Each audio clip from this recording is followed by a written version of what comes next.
História da Igreja Primitiva, parte 1.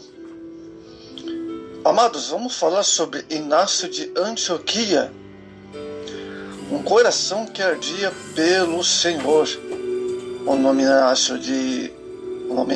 Ignácios não pode ser mais um apropriado para o homem que é considerado um dos pais da Igreja Antiga. Seu nome deriva do latim igné, significa fogo. Enatos, nascido, homem nascido do fogo, apaixonado por Cristo, pela Igreja, pela unidade dos santos, pelo desejo de imitação de seu mestre. Inácio de Antioquia, discípulo de João, ele viveu no período do ano 60 ao 117 depois de Cristo, aproximadamente. Tornou-se célebre pela fidelidade a Cristo em meio às perseguições sofridas e às cadeias que enfrentou. Condenado por ser cristão, foi levado acorrentado para Roma. Em algumas das paradas obrigatórias, não se esquecia de escrever às igrejas que o recebiam ou lhe enviaram saudações. Suas cartas são memoráveis, descritas. O tema quase sempre é verdadeira união, especialmente em sua carta que escreveu aos cristãos de Romanos.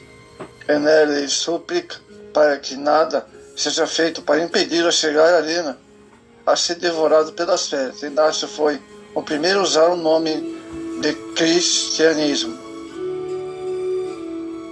É difícil estabelecer com precisão quando ocorreu seu martírio. Foi entre os anos 100 a 117 depois de Cristo. Eusébio Cesareia, historiador antigo, recorre à tradição cristã e afirma que Inácio de Antioquia foi enviado da Síria para Roma, melhor dizendo, e lançado das feras no Coliseu como alimento. Por isso se deu o nome, seu testemunho de Cristo. Temos também outro líder na igreja primitiva, cujo nome é Justino Martir. Justino Martir viveu por volta do ano 100 ao 165 depois de Cristo. Nasceu no coração da Palestina, em Samaria, perto do Poço de Jacó, onde Jesus anunciou à samaritana o verdadeiro culto. Filho de colonos abastados, possivelmente de origem latina. Desde muito cedo mostrou gosto pela sabedoria, pelo conhecimento. Conheceu a filosofia estoica, passou pelo idealismo nobre de Platão, pelas ideias de Aristóteles e pela filosofia numérica de Pitágoras.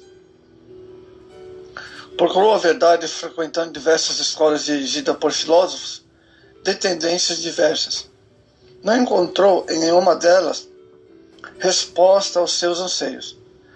A reviravolta de sua vida deveu-se a um Sião que conduziu à salvação em Cristo. Convertido ao cristianismo, Justino agora mostrava ao mundo grego, amados, romano, que era possível um intelectual se dobrar a Jesus. Mesmo depois de sua conversão, Justino continuou sendo conhecido como filósofo. A partir do ano 150, Justino fundou a Escola Filosófica Cristã, primeiro em Éfeso, depois em Roma, instalado perto das Termas de Timóteo, em casa de um certo Martinho. Ele ensinava exatamente como os filósofos, mas em conformidade com Cristo, com a Bíblia. Teve muitos discípulos, um verdadeiro auditório. Falou em reuniões públicas, confundiu os pagãos que evangelizavam, e sua ação tornou-se tão eficaz que os filósofos da época, inquietável, começavam a ficar com inveja. Foi uma fase importante para a história do pensamento cristão, que com ele passou a ser encarado com seriedade pelos pensadores. Os ensinamentos desse filósofo cristão obrigavam as autoridades e os pensadores a levarem em conta o cristianismo. Ele deu ao pensamento cristão o direito de cidadania. O seu martírio prova de sua ação e influência. Eram temidas pelas autoridades romanas. Amados, Justino é escritor. O desempenho literário de Justino foi muito fecundo, próspero. Outros pais da igreja afirmaram que ele compôs inúmeras obras, das quais somente 3 chegaram até nós: 2 apologias e a Diálogo de Tifão. As apologias teriam sido escritas entre os anos 150 e 160, enquanto o Diálogo entre os anos 155 a 165. Na defesa da fé, Justino usou 2 argumentos principais. Primeiro, a antiguidade da Bíblia. Justino apresentava a Bíblia como fonte de toda a sabedoria, cujo porta-voz era Moisés, mestre de todos os sábios. Ele demonstrou como Moisés era anterior a Platão e, consequentemente, como Platão dependeu de Moisés. Temos outro grande líder na igreja primitiva, o teólogo do 2º século, o defensor da verdade.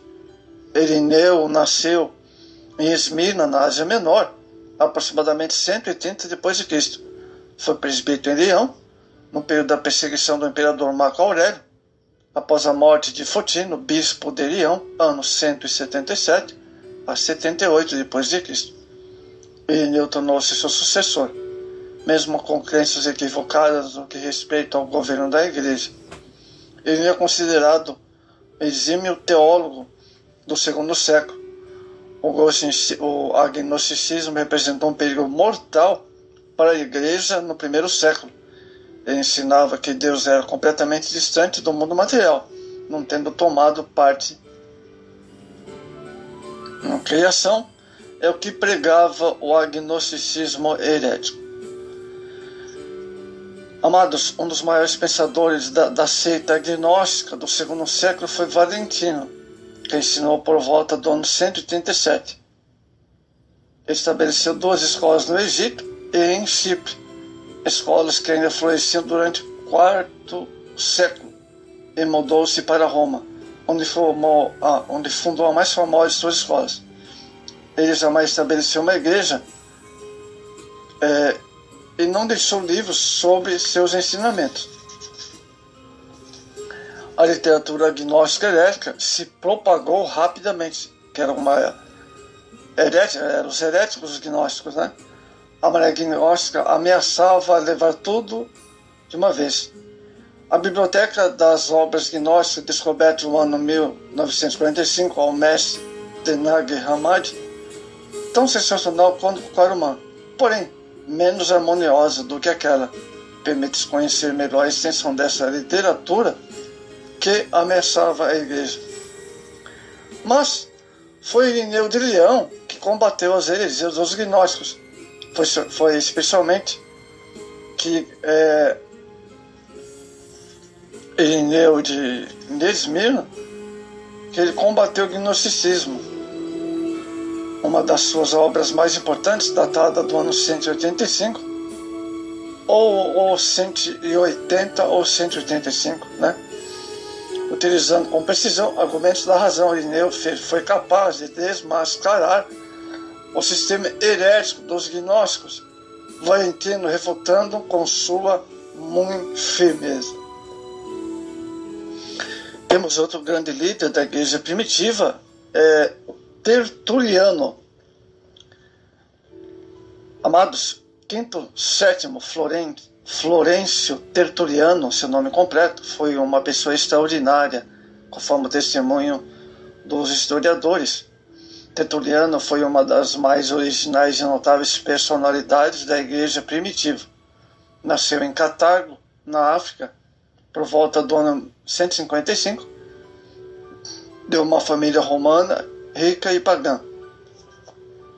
Seu pai, centurião proconsular, vivia num destacamento militar a serviço do procônsul da província romana da África.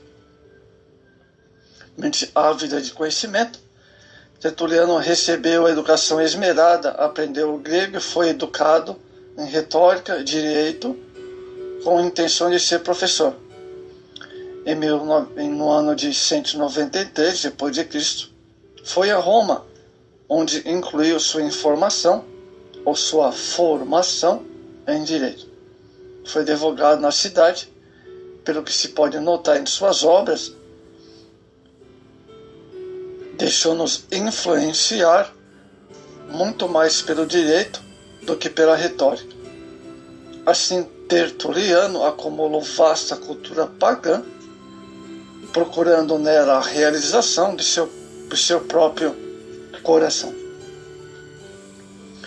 Tertuliano foi o pai da teologia latina. Tertuliano foi convertido ao cristianismo por volta do ano 196 depois de Cristo. Entregou-se afinco ao esforço de assimilar o mais rápido possível o conhecimento bíblico. Aprimorou-se na arte de escrever em latim e por isso, com justiça, é chamado de o pai da teologia latina. Conhecedor de todos os recursos da retórica e da sofística, esse artifício do verbo triturou e removeu, adaptou, enriqueceu a língua latina. Forjou um vocabulário para exprimir as verdades da fé. Sua ação foi decisiva sobre a literatura cristã. Suas palavras eram flechas.